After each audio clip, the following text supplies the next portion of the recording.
Today's consumer confidence report shows a slight pullback in September, with Americans feeling a bit less positive about the job market and current business conditions.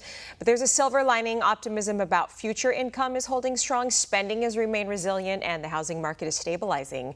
Joining us now to break it down, what this all means for you, the economy, is Dale Smothers, President and CEO of RDS Wealth Management. Dale, good to have you back. So what do you see as the driving factor behind the dip in consumer confidence? Hey, Alicia, it's good to be here. The consumer confidence took a little bit of a step back simply for uncertainty, and there's a lot to be uncertain about. But if we had to pinpoint one particular issue that's fully in the scope, it's the labor market, jobs. Can we continue to find the jobs that we desire as consumers to be able to spend the money that we hope to be able to spend and support our lifestyle? The jobs market has begun to soften just a little bit, and I think it could just be a little bit of groupthink maybe even baked into this particular number that we're seeing come from the Michigan Consumer Sentiment Report. Groupthink is a good point. So it's not only the job market, but inflation remains a concern as well.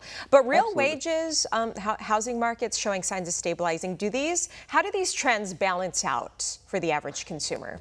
And I'll expand just a little bit on that groupthink ideology there. I think that the news media has a way to maybe push an agenda. And what we have seen is, the Fed comes out and talks about potential rising inflation, but still cutting rates. And then we see the rates cut, but we don't see mortgage rates fall immediately. And then we've got labor market being the front headline saying that the labor market is softening. So these people are doing their best to perhaps put a little bit of a pessimistic view in the watcher if you're watching the wrong stations. And for that reason, thinking about what the consumer sentiment actually measures, it's 600, Alicia, 600 families in America.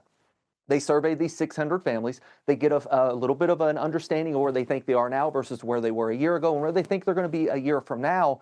And those 600 families then essentially are the gauge for the entire country.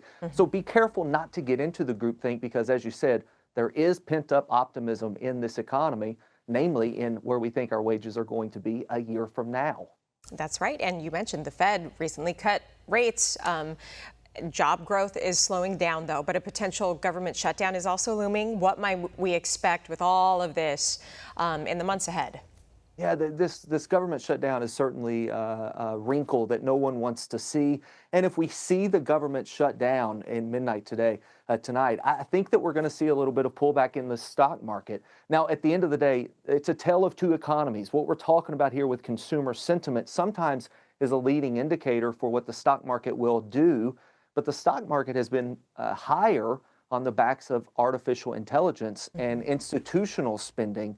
If we can see the consumer continue to spend into the holiday season, we continue to see artificial intelligence infrastructure build out, I think the stock market goes higher. And Alicia, I think the U.S. economy at the end of this year is running hotter than it's ran in a long time, especially leading into a potential new Fed chair appointment come May, which could be everything that we need to start getting this back to a closer to neutral rate for the American consumer, perhaps making things a little bit cheaper.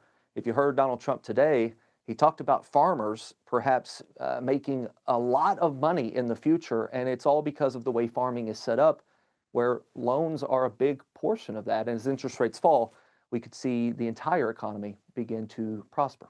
Yeah, he has come out obviously in huge support of our farmers. He's going to take care of them despite the bumps along the way. Dale Smothers, great insight as always, President and CEO of RDS Wealth Management. Appreciate your time today. For all our viewers asking where One America News is heading in the future, we would like to introduce you to OAN Live. OAN Live is the best way to stay up to date on all of the hard-hitting, straight-shooting, national and international headlines. And the best part is, OAN Live is only $4.99 per month. All the credible, honest, unbiased reporting One America News offers at a fraction of the cost of cable. Just go to OANN.com to easily sign up for OAN Live and stay informed.